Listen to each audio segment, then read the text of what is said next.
విద్యను కాంగ్రెస్ ప్రభుత్వం నిర్వీర్యం చేస్తుందని ఎమ్మెల్యే సవితా ఇంద్రారెడ్డి అన్నారు. గత 10 ఏళ్లలో విద్యకు కేసీఆర్ ఏం చేయలేదని రేవంత్ రెడ్డి చెప్పడం ఆయన విద్యకే వదిలివేస్తున్నానన్నారు. యంగ్ ఇండియా ఇంటిగ్రేటెడ్ స్కూల్ను వ్యతిరేకించడం లేదని చెప్పారు.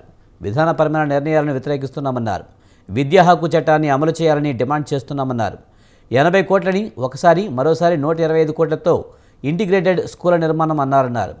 ఇప్పుడేమో 200 కోట్లకు ఒక ఇంటిగ్రేటెడ్ స్కూల్ నిర్మాణం అంటున్నారని, ఇలా ఎందుకు అంచనాలు పెంచుతున్నారని ప్రశ్నించారు.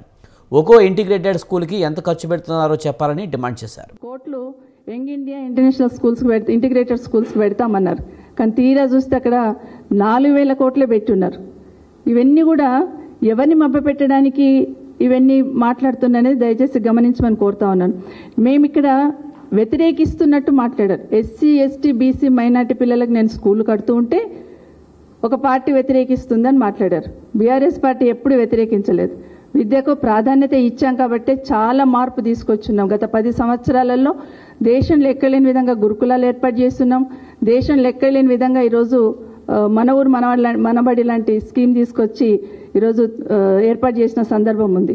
కానీ మీరు ఏవైతే ఈ 80 కోట్ల నుండి 125 కోట్లు, 125 కోట్ల నుండి 200 కోట్లకు పోయి ఉన్నారో ఏమి తేడా ఉంది అనేది అడుగుతున్నాం. మొదట్లో మీరు మొదలుపెట్టినప్పుడు స్కూల్ బిల్డింగ్ ఫౌండేషన్ వేసినప్పుడు ఏమనుకున్నారు? రెండోసారి ముఖ్యమంత్రి గారు వేసినప్పుడు ఏమనుకున్నారు? మరి ఇప్పుడు ఎందుకు 200 కోట్లకు పెరిగింది అనేది ఒక క్లారిటీ రావాలా. ఎందుకంటే బయట వింటూ ఉన్నాం, ఎక్కడో పక్క రాష్ట్రం నుండి ఒక ఏజెన్సీని తీసుకొచ్చినారు, అక్కడున్న ఆర్కిటెక్ట్ని తీసుకొచ్చి ఏదో ఇస్తున్నారనేది ఒకటి వింటూ ఉన్నాం. మరి అట్లా స్కూల్స్ని డిజైన్ చేసే ఆర్కిటెక్ట్స్ మన దగ్గర లేరా?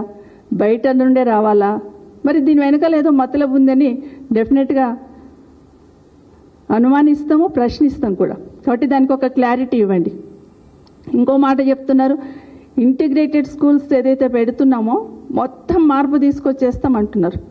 సంవత్సరంన్నర అయింది, మీరు ఒక కమిషన్ వేశారు. కమిషన్ వేసి కూడా మార్పు తీసుకొస్తామన్నారు.